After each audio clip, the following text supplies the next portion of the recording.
I grew up in a teacher's family, so a lot of focus during my childhood was on studying and academics. I love walking a lot. I started to really observe that I was able to manage my anxiety and my stress much better when I was running. I was very stubborn in sense of when people said stop running because your back is really has this pain and you can't. I said actually this is the year I'm going to run marathon. So I finished my first marathon. Actually, I believe it was under 4 hours. I do think that my family is very supportive of what I want to do in general. I follow the philosophy of kind of no excuse. I'm pretty big on accountabilities. I'm a very visual person. I try to visualize the finish line. My mantra from these is like nothing is impossible. Hi everyone, welcome to the channel. It's been a long time, but yes, I'm back with a banger interview. And also, thank you so much for listening to all the interviews and the content so far. If you're liking the content, do share, like, and subscribe. And today I have with me a very special guest, Sonia Ahuja, who has run the Badwater Ultra, and she's probably the first woman from India to have ever run that. So let's all welcome Sonia ji. And also, Sonia ji, can you please tell us a little bit about your background growing up, how it was? Yeah. Sure. First of all, Minal, thanks for having me here. What you're doing for runners is amazing. So it's my a lot of gratitude to you from me and other runners here in the United States for doing what you do. So yeah, I'm happy to be here. So a little bit about myself. I originally am from North India, New Delhi in particular. I actually was born in Gurgaon. My parents were in Gurgaon when I was born, and we moved to New Delhi when I was pretty young, elementary school.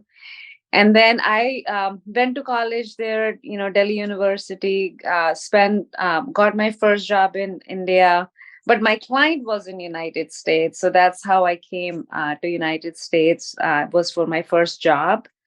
And then, really met my husband here and decided to settle down. So that's how I came here. It was around 1999 or 2000, when I arrived here, and then have been living in different parts of United States since then. I'm happily married. My husband, and with my 115-year-old daughter, who also stays with me. And yeah, I'm 47-year-old, and really happy with living here in California, United States right now. Oh, lovely. So now, as you moved from Delhi to US back in probably late 90s, so when you were a child, how was it your childhood? Were you into sports or any other physical activities as you were growing up? When I was in India, no, not at all, because I grew up in a teacher's family, so a lot of focus during my childhood was on studying and academics and getting good grades, and so I think during that time it didn't feel like you had any other time, extra time for any other extracurricular activities. I mean, I hear things are changing now back there, which I think is good. But during my time, no, all the pressure was on getting just good grades so you could go to good college and get a good job. So didn't do much. I was very active from the standpoint. I love walking a lot. My parents, as I said, were teachers, and they used to go for every summer. They would go for summer vacation for 2 months at some kind of place. And I remember just walking a lot with my parents. So that was kind of my level of, I would say, endurance. Was probably the base started to form during that time. But no, not really any active sports during childhood. All right. So, Sonia ji, what I understand is you professionally, you are a president of an insurance organization at this point in time. Now, how did this running come into picture? Now, you are professionally very sound, you have a good job, and so on. So, how did this running all started in which year and why? So I first started running, I believe, when I had just started my first job here in United States. And as I was working here and sort of growing in my career and started to focus on getting higher ups in my career, I realized that I was getting too stressed out about additional responsibilities I was taking, and a lot of times I would have anxiety at work because of that. So for me, running started really as an outlet because I needed somehow to diverse convert that anxiety and energy into more positive. And I believe that as I started running, it became very clear to me that I was mentally getting much stronger, not just physically. I mean, physical benefits are obvious, but I started to really observe that I was able to manage my anxiety and my stress much better when I was running. So that's how it all started. Yeah, it must be like 2005, 8, something like that, because I graduated. I came here, got my MBA in 2005. I got my MBA, and after that, I started really running. So yeah, around 2005. But initially, I was running like not many longer distance. It was like 3 to 5 miles, every day. But I did adopt running as a much more of a habit even early on. So I would like to do something active, whether going to gym or getting on a bike or just running every day, because it felt like if I didn't, I was cranky the whole day. So I started to observe the impact of running on my mood. And so yeah, it became a very much a habit to get out and put on your shoes and just get whatever mileage you could. I mean, there was no plan, there was no like discipline at the time in terms of how many miles you had to do or anything like that. It was just put on a shoe, just enjoy, go for a run, and you just feel happier. Right. So now, because as you said, you probably started running in your 20s, 2000s, 2005 or 8 onwards. So now, how did the plan of running a marathon come into picture? Because I see that you ran your first marathon in 2014. So how did you come to know about marathons, or you already knew? Did you plan about how to go about the marathon? How did it happen? No, I never thought about running a marathon until that year when I ran. What happened with me was I started to get back pain, and this is like a perfect like midlife crisis, right? I was around 30, 35, something around that, and things started to change, and life was much busier. I had a 3 year my daughter was 3 or 4 year old during that time, so it was a perfect storm in terms of like very busy work, daughter that's very young, and in fact my in-laws were staying with me at the time, I remember. So I was very busy like making sure they were happy, and everything was comfortable for them, and we were moving. And long story short, what happened was it became really stressful for me that year, almost to the point like I started to get a severe backache, and a lot of doctors, when I visited to get checkup, there was nothing wrong, they couldn't figure it out. I mean, there was all my blood tests came positive, all the tests were saying everything was healthy, yet I was having severe issues. And then I started to hear from physicians that it was fatigue, like I had like mental and physical fatigue due to how much I had taken on. And so couple of doctors I still remember suggested that I stop running. I was doing like 3 to 5 miles, nothing crazy. They suggested that I stop running because it was really getting hard on my back. And I just felt that wasn't kind of the thing. Your intuition tells you something that won't be really what fix my issues. In fact, on the contrary, I thought that if running is what makes me happy, this is the time I should start running more. But I needed to make a change. I knew to run more, which is to incorporate yoga and strength training. So that year I started to focus on my core due to my back issues. But I was very stubborn in sense of when people said stop running because your back is really has this pain and you can't. I said actually this is the year I'm going to run marathon and hopefully not finish it. And so I signed up for a marathon, and I remember first few miles that I did for training where I had painkillers, and 5 miles was like felt like forever. But I was very determined that I needed to get through that pain and that phase and overcome that. And you would be surprised that within 6 months of that, when I signed up, I started to increase my mileage, and soon the pain actually completely disappeared. And yeah, so I finished my first marathon. Actually, I believe it was under 4 hours, which for the first Wow. marathon was not very expected from me. So Mhm. I was very happy with how I finished, and that gave me a lot of confidence. And not to say that my back issues, it was 2008 or 9, but I believe, yeah, 14, sorry. And since then I have never had back issue ever again in my life. So I'm a big believer in that. That's really wonderful and very encouraging, because sometimes it gets scary when the doctors tell you not to do something and you still go ahead and do it. And Yeah, and by the way, I'm not saying that ignore doctors' advice or doctors who are listening to it. That's not what I'm saying. But I do.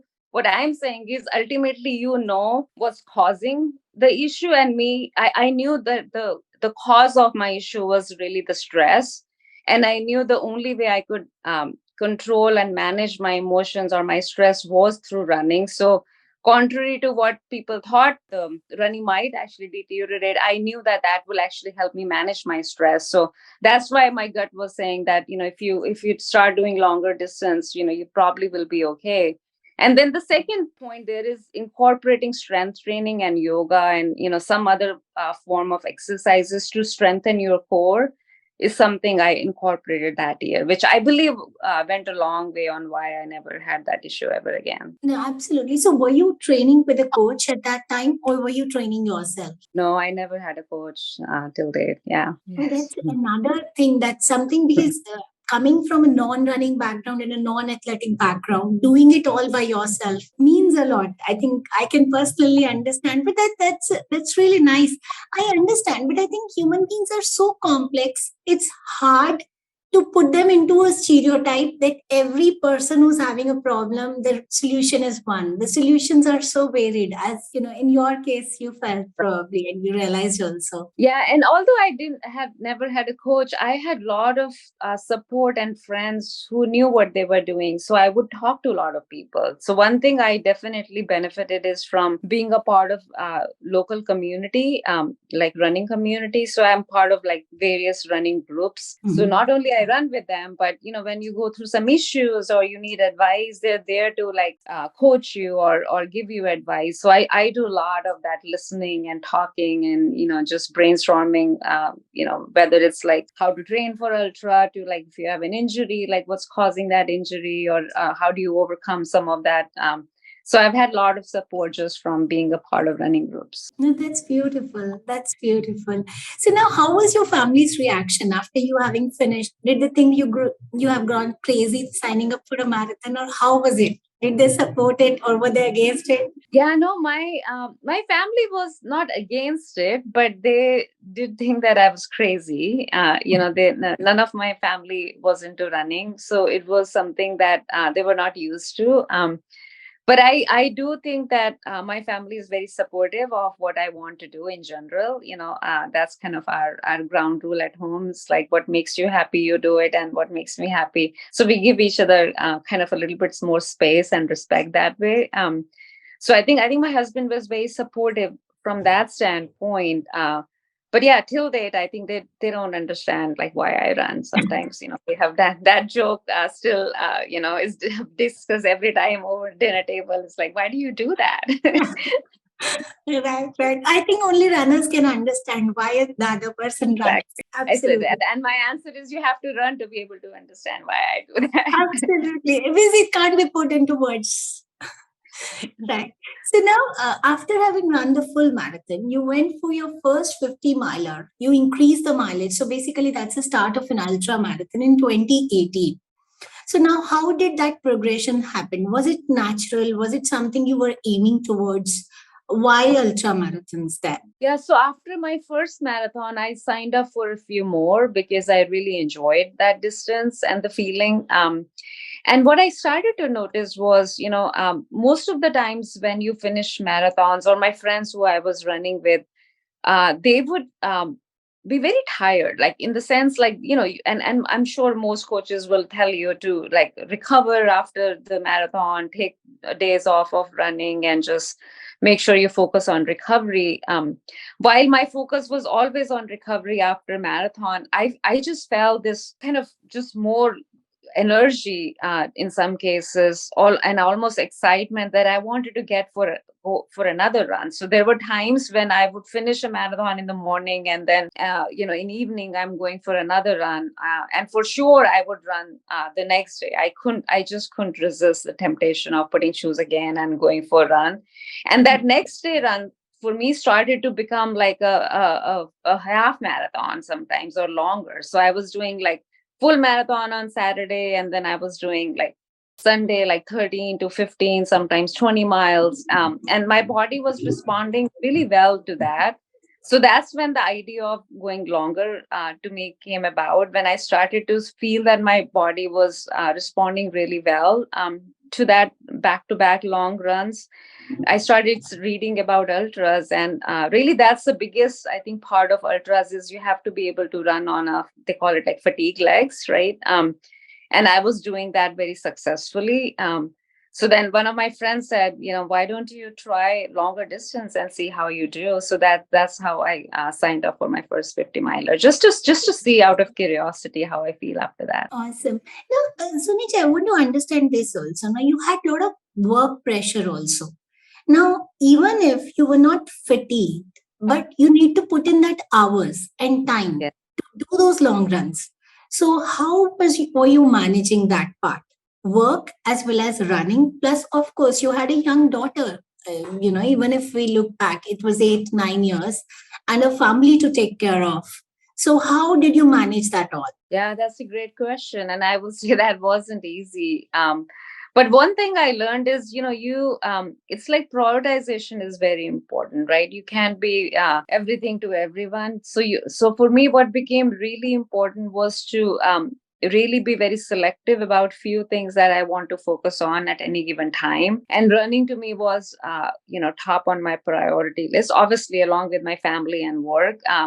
But examples I would say is, I would start to reduce like how much I do. I don't know, I used to do a lot of partying with friends, and just go out and spend a lot of time eating out and drinking out. So I had to cut down quite a bit on those, because you needed more time in the morning. You had to get up early. I was always doing very early morning runs so that my daughter time is not compromised. So I would want to come back home even after a long run at the same time when she is almost up, or sometimes she's not even up, and I would have finished my long run. So she wouldn't even know that I actually was out for 4 hours, But sometimes. that So feels I, like a win, isn't it? I yeah. feel those kind of things feel more like a win than actual winning a race, isn't it? That you are back before people even wake up at home.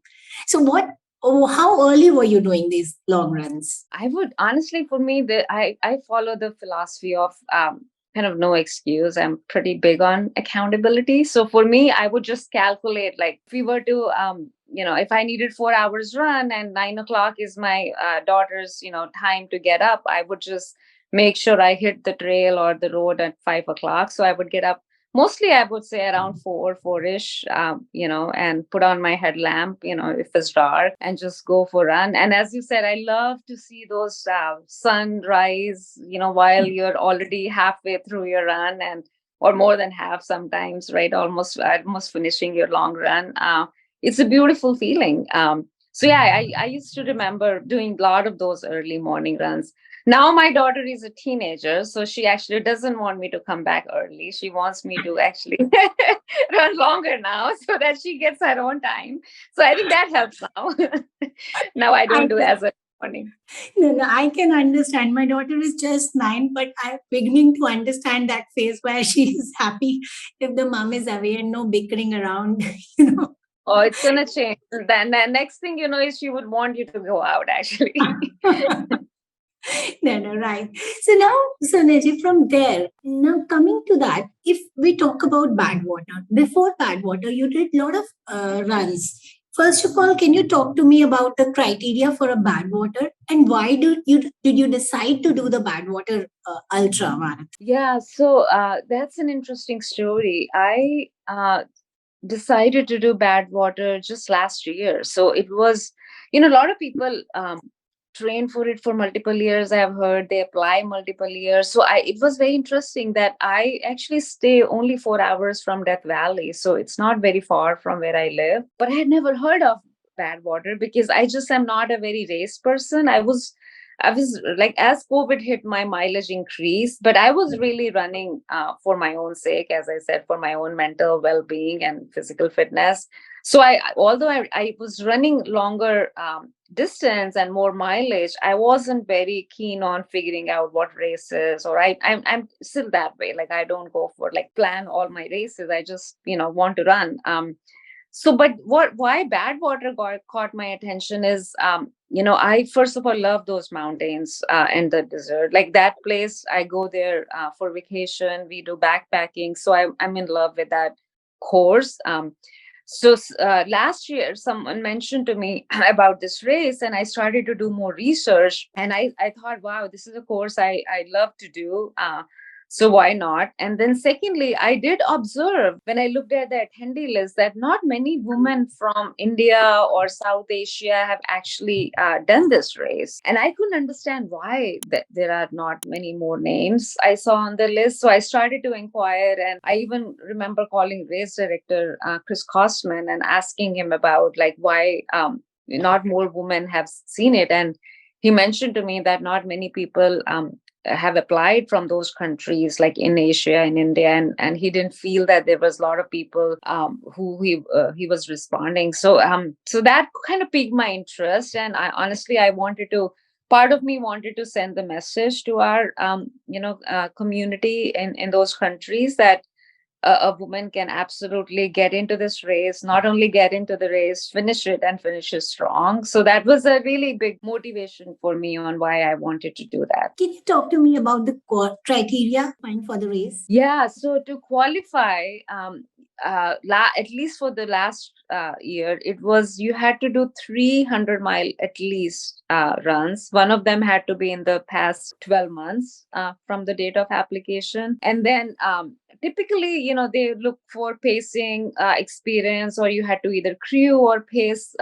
In the past, and then obviously, in addition, I think Chris and the selection committee looks at kind of what type of runner are you. Like, are you mentally resilient? They look at, are you a good human being? And there are lots of questions and others things asked on the as part of application process that goes just beyond your physical fitness. So I wasn't sure, honestly, I was going to get in. But one thing I did know that the 300 miles I had not done when I started to think about Badwater. So I was fairly new to ultra running, but I just had this almost obsession now since I learned about this that I had to get in. So I decided to do 300. I had done 100-mile before In um, 2020.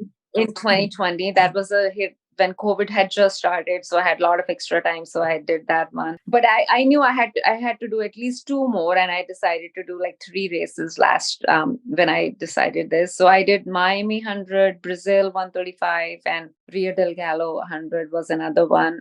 And out of the three, I believe I won two of them. One as an overall champion in Miami 100, and then in Brazil 35, I was a female champion.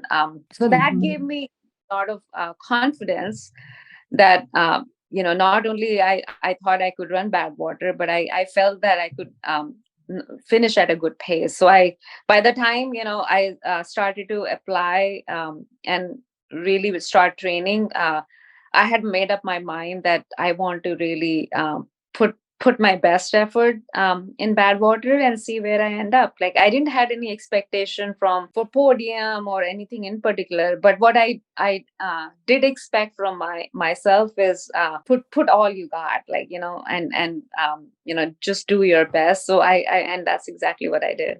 Yeah, but I want to understand the mindset here. Now, Badwater is 135 miles. The temperature goes as high as 52 degrees Celsius. And while I was reading some of the articles written about you, I read that you had thought that it's just full marathons, and I'll try to do it under 4. So probably somewhere around 24, 25 hours, I would be finishing, and latest by 28, 29 hours. Now, Right. I want to understand the thought process behind it. It definitely is not for full marathons. It is much more than that. Plus the heat part is there. So how did you strategize for the bad water? Like what was your strategy going into the race? Yeah, you're right. So the way I thought about bad water is I broke it down into pieces, because when you start to think about bad water as a whole, you get very intimidated, right? It's an Yes. elevation gain. It's all on this road. It's temperature. I mean, you add all those elements. It just feels like this monster race, right? Mm. That's hard to even fathom. Mm. So for me, I used very kind of logically, I said, okay, what are the different components of this race that makes it very unique? So I knew the first is the longest distance, right? I had done only 135, but that's why I picked one Brazil 135. I wanted to do at least the same distance once this year to get confidence that I could do it. And because I finished that Brazil's pretty strong, I would say I felt that that distance wasn't an issue Okay. if you just take distance alone. Then I Mhm. started to say, okay, this one has a lot of elevation gain. Obviously, it starts from lowest and goes up to the highest mountain. So I knew that I had to incorporate a lot of hill training, and that's what I added in my training. So I was doing at least 2 times a week hill training. Sometimes hill intervals, or sometimes just tempo run that involve just going 7 miles all uphill, steep hill. Where I live, thankfully we have mountains here, so I can easily pick a mountain and just up the mountain. So I incorporated that. And then the third part was speed, which I wasn't a very fast runner, but so I was surprised when I won 2 of the races in the past. In fact, I consider myself not as very fast. But this time, because I was going for my best, I did incorporate more speed training to make sure that I was able to finish those marathon, as I said, at around four-ish, at least as an estimate. And then the last was the most important, which is the heat training, right? So I did a few things. Obviously, the sauna training here is very popular amongst bad water runners. So basically, what you do is you sit in a 170, 180-degree Fahrenheit, and you can convert to Celsius, with for 30 minutes or so that your body is acclimatizing to that. So what happens is your body then learns that in that heat, body needs to preserve electrolytes. So it start to actually preserve electrolytes.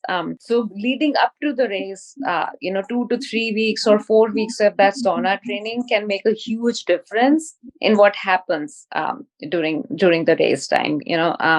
So I did a lot of research and reading about that and incorporated that. And additionally, I would actually, I used to go and find like hot time of the day and places that were hot, and just really, there's nothing better than just doing a dry run. So I would just run for 4 hours and see how I was doing. And there was a lot of lessons I learned. Like one of the main lessons I learned was you need to have eyes on your body, like almost on the neck the whole time. So the moment my eyes will melt, or I won't have it, my heart rate will start to go up. And there was a very strong correlation between that. So I knew that I couldn't afford to have not have eyes, because if I do that, then heart rate will go up and then I will have to slow down. So me and my crew had planned this in a way that every 15 minutes they would give me a fresh set of eyes that I would put on my neck in bandana or in my cap. So that there was never a time in the whole race when I was without ice. So it was always that, having ice on your body, fresh ice cold water. So I kept the heart rate under control, and I had Garmin to monitor my heart rate. So I didn't care about the pace as much as I did care about my heart rate. So I was monitoring that the whole time, and thankfully it was very much under control throughout the race. So were you looking at when you say heart rate? Were you looking at some zone that you wanted to run always in, Yes, or I was was shooting for zone 2 most of the time. Oh, that's wonderful. That means you are extremely fast. If you're running in zone 2 and still being able to finish, such a long run at such a good timing, that means extremely fast. Very well. So, Sonia, can you talk to me about the crew support? How important is the crew support for this Badwater Ultra? Super, super important. As I said, it's your lifeline. And for me, it was even more important because of my target pace that I was planning on. So I knew that for me to get what I'm looking for, which is like every 2 miles, we had decided to have a crew stop. But because I was planning 9ish pace at some point in the first at least couple of marathons, that means they had to give me my stuff like after 15 minutes. And that meant they had to be on the toe all the time, because think about that, you're stopping, resupplying the ice, the nutrition, anything that I need, first aid, stuff like that. Then you have to get in the car, drive again, find a place, do that all over again within 15 minutes. So it's not a whole lot of time. So it meant that the crew member had to know how to keep going for 24 plus hours without sleep. It meant they had to know exactly what I need. Almost I had this kind of expectation and the dynamics with my team, where I had blind trust with my crew chief and the team I selected. So our ground rule was that if they tell me something during the race on what to drink or eat, I wouldn't have to think about it. I would never question it. I'll just do it what they're telling me to do. Obviously a lot of planning went into that. We were meeting almost couple of times a month, 5 months leading up to the race. So there was lots of discussion about that. And they did a lot of dry runs with me before, to see how I run, kind of what kind of nutrition I like. And there were a lot of planning involved, dry runs involved. But all in all, I would say I was very, very happy with my crew.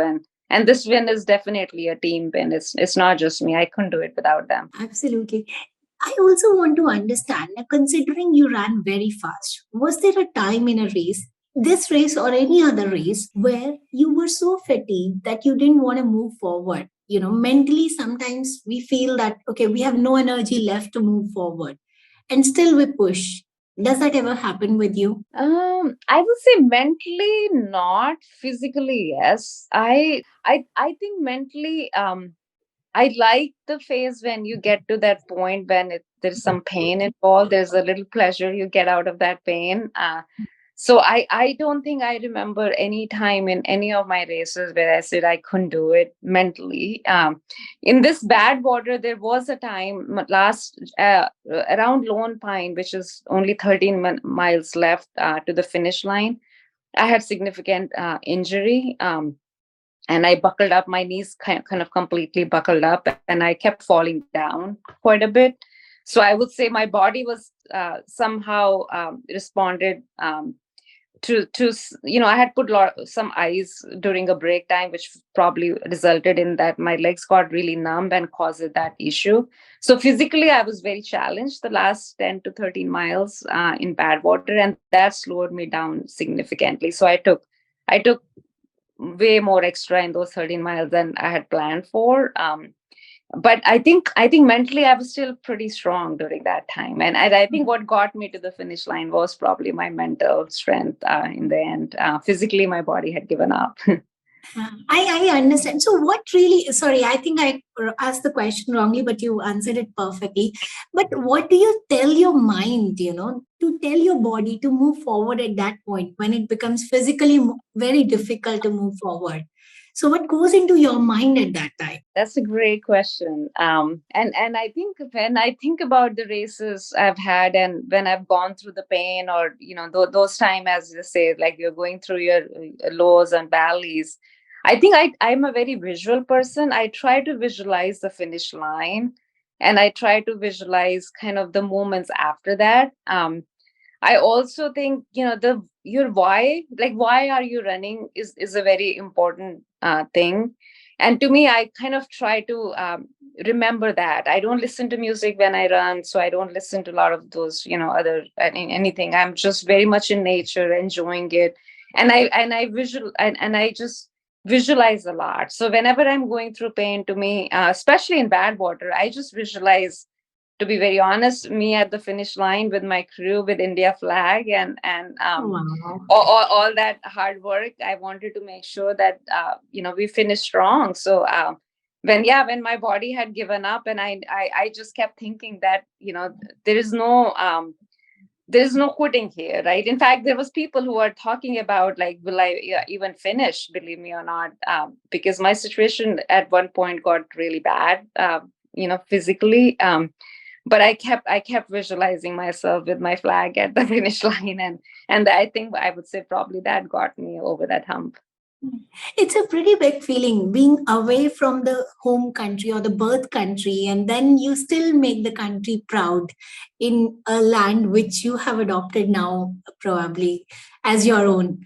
So that's wonderful. So how was the finish line, and how was the feeling probably once you finish the bad water? Yeah, it was a great feeling. I was super tired, and not to mention, I would say I was really happy with the support and some of the responses I got, in particular from India, and that was a pleasant surprise.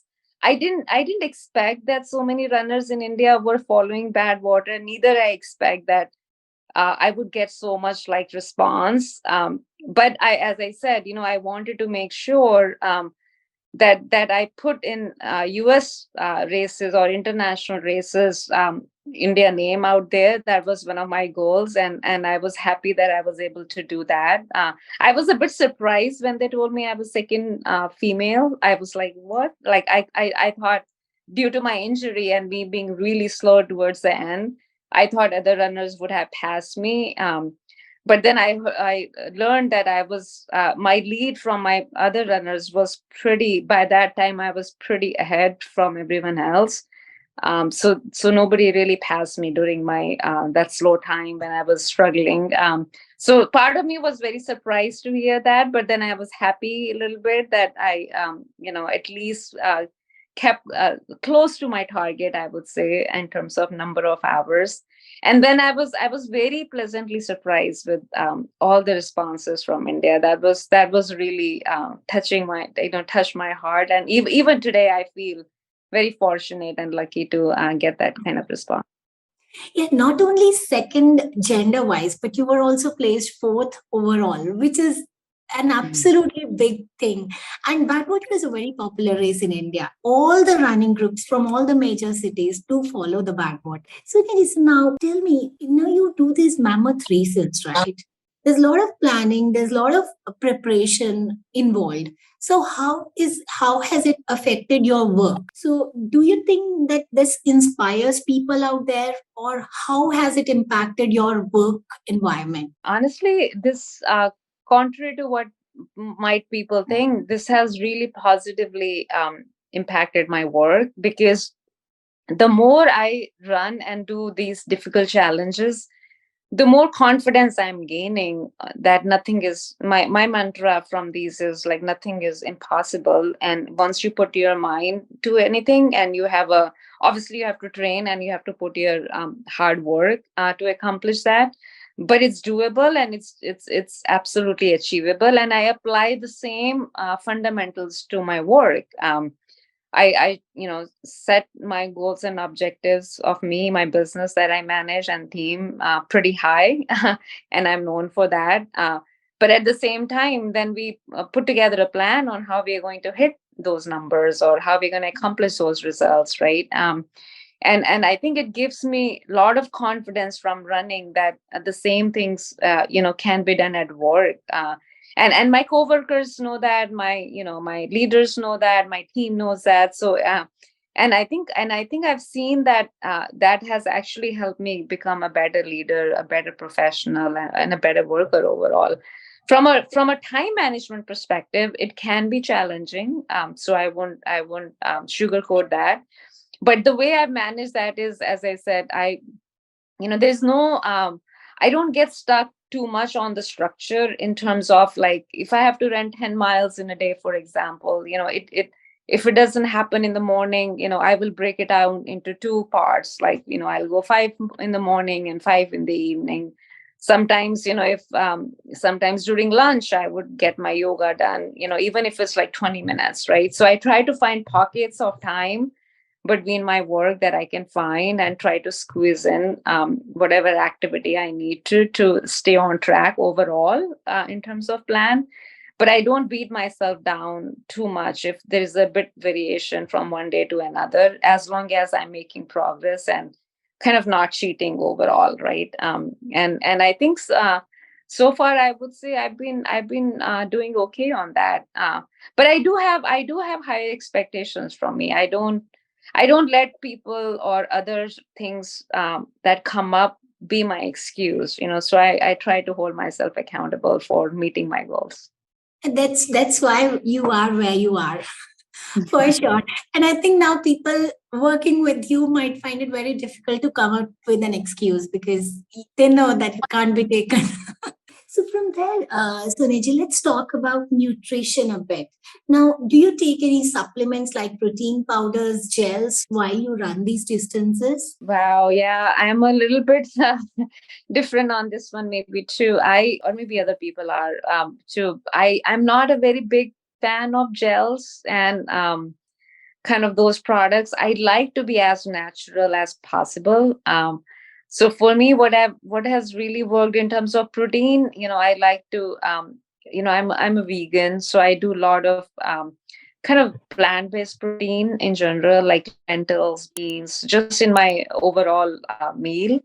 Mm, So I like to have a very well-rounded meal which has protein and good carbs. I on the race day in particular, I did had protein shakes and stuff, just because your calorie intake is so much higher, like you had to mm, incorporate more of that.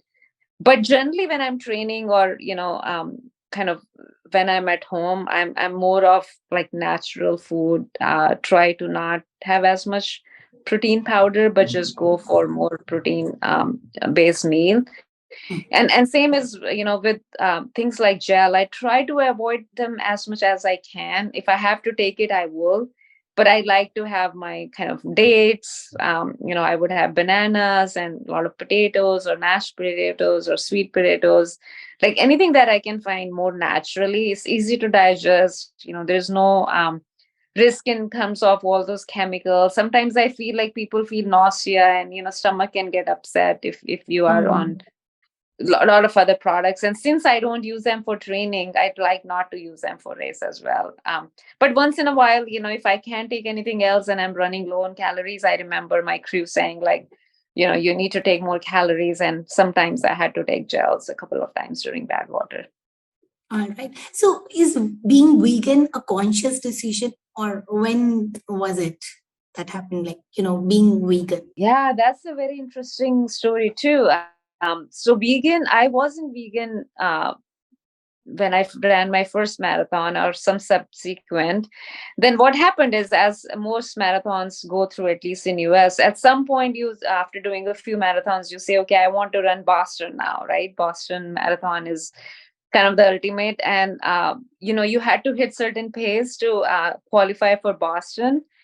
And I was realizing that when I started training for that one of those marathons to qualify for Boston, I was feeling very heavy. So I wasn't hitting the pace that I was trying to hit. And then I started to read books and see how to improve pace. And then I saw a lot of fast runners being vegan, and it just kind of made me very curious about why that is, or what kind of impact can that make. So out of curiosity, I said, okay, let me try it like for 3 months, just to not be a vegan. And so I quit. Used to love cheese. I mean, cheese is big here, Mm, and paneer, and a lot of dishes that have all these milk based products. So it was hard for me, but I was just like, let me do it for 3 months and just see what happens. And I quit all those things. To my surprise, I started to run faster, and I made no other change. My training was exactly like that. Everything was same. I just quit. Like, I think my weakness was cheese. I was doing a lot of cheese, in dishes. So as soon as I quit that, I started to feel lighter, and my pace started to improve. And that's the year I did hit my PR in marathon, like under 3.5 hours was that something, and I qualified for Boston. So that made me a big believer in vegan meal. And now once in a while, would cheat, honestly. So I'm not as strict vegan. But for most time, and mostly when I make any changes is when I'm traveling for business and there's no other option. So I have to eat whatever is available. But if I'm at home, I try to be more vegetarian and vegan.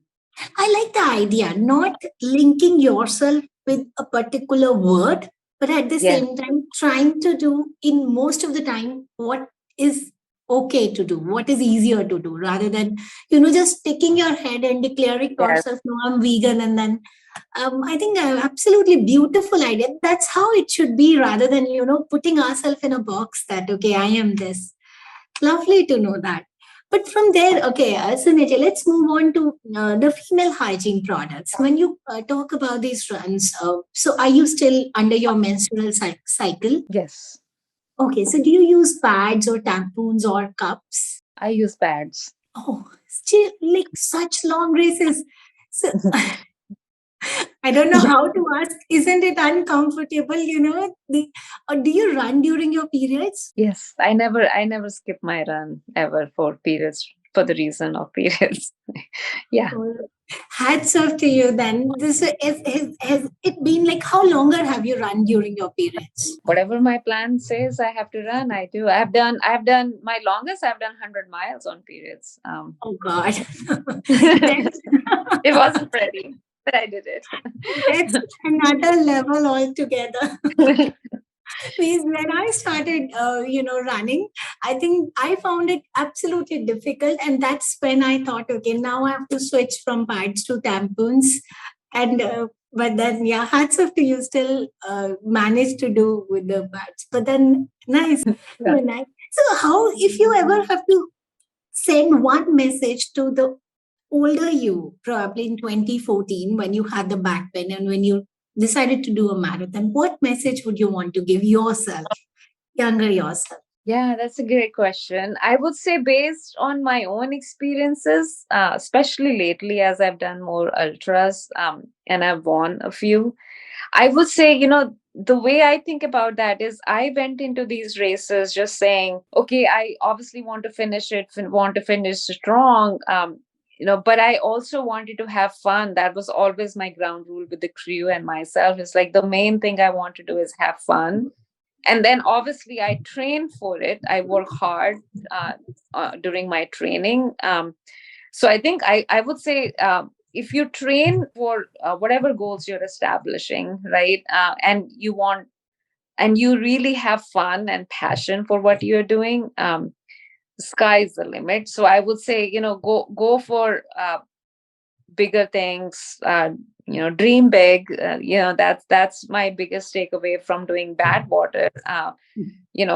People thought I was crazy when I told them what my goal was, because I had never done Badwater and I had only done 300 miles before, unlike many other runners who had done like 50 or 100 ultras. But I knew I was very passionate about it, and what I learned was, I put a little bit high bar for me and my crew. Obviously, I worked hard, but it was possible, right? So I think I would say that's my big takeaway from for me and for everyone else, that dream big. Nothing is impossible, but once you establish your dream and goal, make sure that then put effort into executing the plan and the training that goes towards that. And then honestly, then race day is just, it's like I call it, that's just your fun day. Like the hard work Yeah, has that's been the done, party. right? That's the party time. So then Yeah, have fun, like on the course. That's what yeah, I like to do. yeah. If the hard work has already got into the practice runs, then the race day is a party. Yes, exactly. Absolutely. So, any goal that you have in future for any future races as such? Nothing in particular about the races. I do want to come to India one day and run maybe whatever ultra. Just started to research that. I haven't decided anything in particular yet, but I would definitely, now realizing how many runners are there out there and doing such a great thing. I started reading about other runners. I want to connect more, so that would be one. And then secondly, anything that's uncomfortable, that would be my next pick. And I haven't decided. Part of me thinks maybe Mount Everest, climbing might be the one, not really running, or maybe a longer distance run. I'm looking at those options, but I would say I like to get myself uncomfortable and kind of push myself out of that comfort zone. So I'm looking at what would that be for the next time. Anything that scares you, basically. Yeah, that's exactly. Right. It's a difficult feeling, but it's a happy feeling too. Right, Right. exactly. Any message to people out there? That's probably the last question. Any message to people out there who are listening to you as such? I would say keep doing and keep working towards your goals. Like it could be a half marathon, it could be a 5 kilometer or a full marathon. It doesn't matter the distance. Just get putting your shoes, getting out of the house. I think that's what I've learned is the biggest step. Once you take that step, everything else comes naturally, and slowly and steadily you get better, and you try to, you get longer distances and your pace gets better. But the biggest thing is, just get out of house and just put on your shoes and do something active. That would be my big thing. Well, lovely. I think with that note, Sonia ji, we'll wind up here. But thank you so much for connecting with me. It was a pleasure to listen to you, and I would be happy to run with you one day. I Hopefully, look forward someday. to that. Yeah, absolutely. Thank you Sure. so much for having me again. I really appreciate that. Thank you.